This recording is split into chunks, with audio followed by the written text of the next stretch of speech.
올해 청와대 인근 지역에서 집회가 개최된 적은 세월호 참사 직후 한 번 빼고 단 한 번도 없었습니다.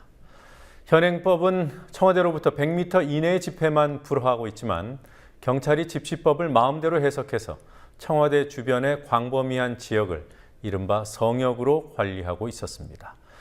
법원에서 여러 차례 경찰의 조치가 위법하다며 시정하라고 했지만 경찰은 법원 결정도 무시하고 있습니다. 권현주 PD가 단독 취재했습니다. 청와대 주변은 한마디로 성역이었습니다.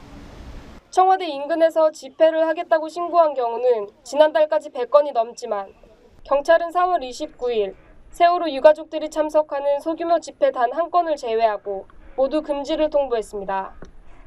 대참사가 일어나 전 국민의 관심이 쏠려 있지 않은 이상 청와대 주변 집회는 현실적으로 불가능한 상황이라는 의미입니다.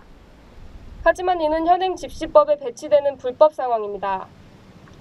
집시법이 청와대 100m 이내에서의 집회만 금지하고 있는데도 경찰은 청와대에서 수백 미터 이상 떨어진 청운 효자동 일대의 집회를 불허하고 있습니다. 법에 따르면 청와대 앞에서 이제 100m까지는 못하게 되는 그런 규정은 있습니다. 근데 사실은 100m보다 더 넓은 구역을 이른바 이제 청와대 경비구역으로 간주하면서 그 집회 신고를 제출받는 종로경찰서에서는 청와대 경비구역이라고 해서 청와대 경호실과의 업무 협조 때문에 사실은 그걸 수리를 하고 있지 않은 걸로 알고 있습니다.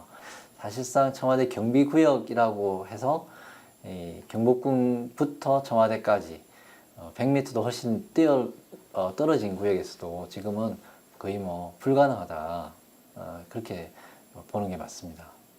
경찰은 주거 지역에 가깝다는 이유 등을 내세우지만 경복궁역이 있는 도로 건너편은 입지가 비슷한데도 집회를 상당 부분 허용하고 있습니다.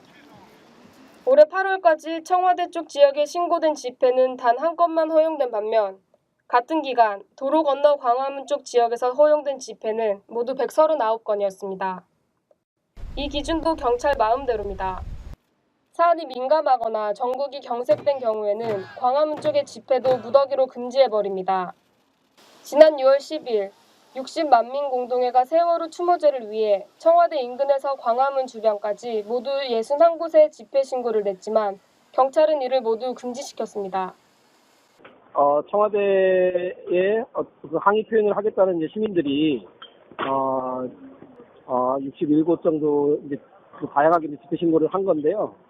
그거에 대해서 특별한 법적인 근거 없이 자의적으로 경찰 판단에 의해서 집회를 불허를 한 거죠. 경찰의 조치가 위법하다는 법원 판단이 수차례 나오기도 했습니다. 지난 4월에 법원 가처분 재판부는 집회 금지를 통고한 조치가 위법하다고 판단했고 지난달에도 법원은 집회 장소는 집회 목적을 달성하는 데 매우 중요한 역할을 수행하기 때문에 자유롭게 선택할 수 있어야 한다고 했습니다. 그럼에도 경찰은 청와대 인근 집회는 철저하게 막고 있습니다. 이 같은 사실은 새정치민주연합 진선미 의원실이 서울지방경찰청으로부터 받은 자료에서 확인됐습니다. 진선미 의원은 제도와 절차의 문제가 아니라 집행하는 사람들의 태도와 인식에 문제가 있다고 지적했습니다.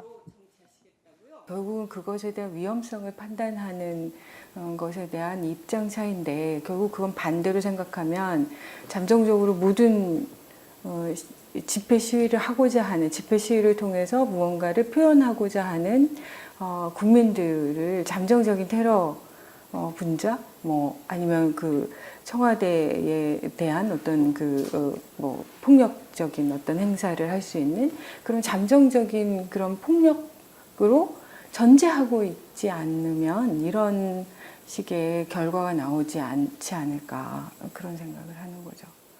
헌법 제21조는 국민의 집회 결사의 자유를 보장하고 이에 대한 허가는 인정되지 않는다고 명시하고 있습니다.